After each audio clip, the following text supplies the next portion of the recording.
What's going on, Pocket Theory? It's your main man, Suds, coming to you from my home office here in Austin, Texas.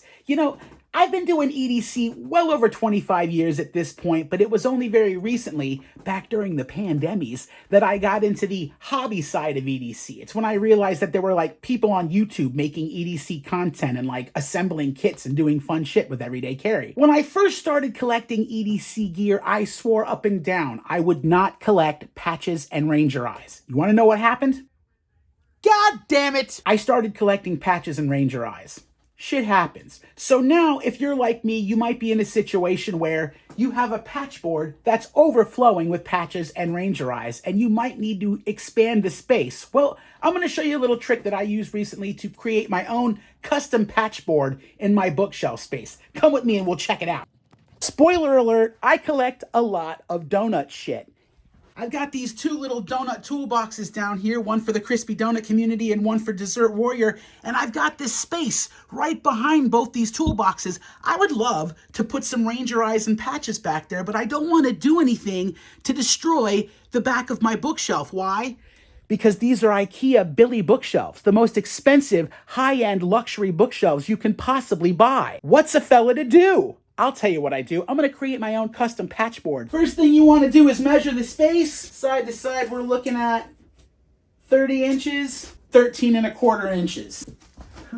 Got some foam board on sale at CVS. I love a good deal. We got the Kubi Bellis. Gonna open this bitch up. Dispose of the garbage thusly. I've been working on projects. I got garbage all over my desk. That's gonna be perfect. Moving in that direction, we got 13¼ I'm gonna cut it a little bit short so it's not too tight in there. Same thing with this side. It's not rocket science. The line does not have to be perfect. For this one, you wanna grab the Husky. Look how straight that cut is.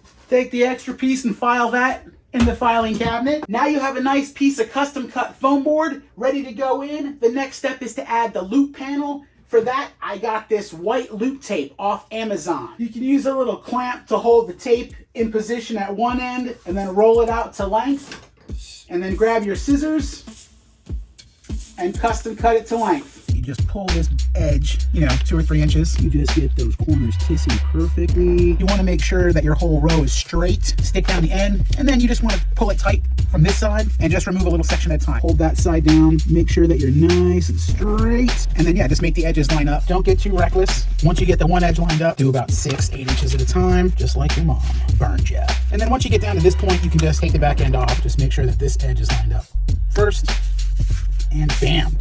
And that is the fully assembled patch board. You got the foam board on one side and the loop tape on the other side, ready to put some patches on. Let's go do it. You take the fully assembled patch board with the rough cut edge down and then slip it in behind, and my goodness, it holds itself in position. If you needed to, you could put a little double-sided tape on the back, but then you just take your patches and stick them right on.